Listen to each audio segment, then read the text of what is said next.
Hi friends, இன்றைக்கி நம்ம பார்க்க போகிற ரெசிபி ஜப்பான் காலிஃப்ளவர். நீங்கள் நினைக்கிறது கரெக்டு தான். ஜப்பான் சிக்கனோட ரீக்ரியேஷன் தான் பண்ணியிருக்கேன். டேஸ்ட்டு செம்ம சூப்பராக இருந்துச்சு. வாங்க எப்படி பண்ணலாங்கிறது இந்த வீடியோவில் பார்க்கலாம். ஃபஸ்ட்டு நம்ம காலிஃப்ளவரை பிளான்ச் பண்ணி எடுத்துக்கலாம். அதுக்கு சுடு தண்ணி நல்லா கொதி வந்தோன்னே அதில் நம்ம கட் பண்ணி வச்சுருக்க காலிஃப்ளவரை போட்டு ஒரு 2 நிமிஷம் வரைக்கும் வேக வச்சு எடுத்துக்கலாம். இப்போ 2 நிமிஷம் ஆகிடுச்சு. இப்போ ஸ்டவ் ஆஃப் பண்ணிவிட்டு நான் காலிஃப்ளவரை நம்ம வடிகட்டி எடுத்து வச்சுக்கலாம். ஒரு மிக்ஸி ஜார் எடுத்துக்கோங்க. அதில் 1/4 கப் அளவிற்கு நான் முந்திரி பருப்பு எடுத்து வச்சுருக்கேன். அதை சேர்த்து பல்ஸ் விட்டு நல்லா பவுடராக அரைச்சி எடுத்துகிட்டு வந்துக்கோங்க. இந்த மாதிரி நல்லா பவுடராக இருக்கணும்.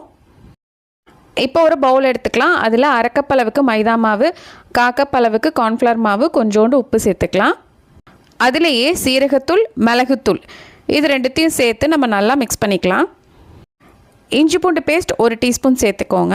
அதோடு நம்ம தண்ணி ஊற்றி நல்லா மிக்ஸ் பண்ணி ஒரு தோசை மாவு பேட்டர் அளவுக்கு நம்ம ரெடி பண்ணி வச்சுக்கலாம். பாருங்கள், இந்த மாதிரி மாவை ரெடி பண்ணிக்கோங்க.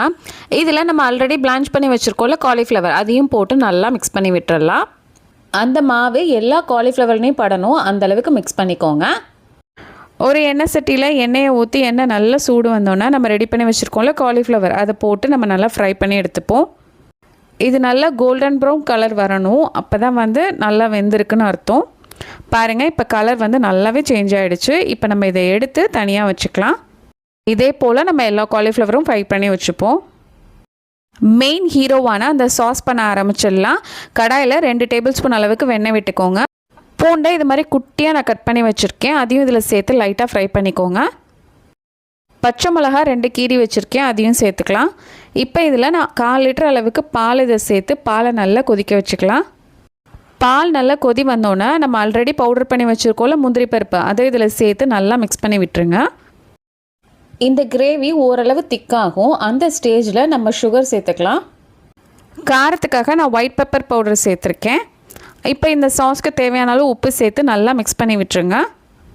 நம்ம ஆல்ரெடி ஃப்ரை பண்ணி வச்சுருக்கோம்ல காலிஃப்ளவர், அதையும் இது சேர்த்து நல்லா மிக்ஸ் பண்ணி விட்டுருக்கோங்க.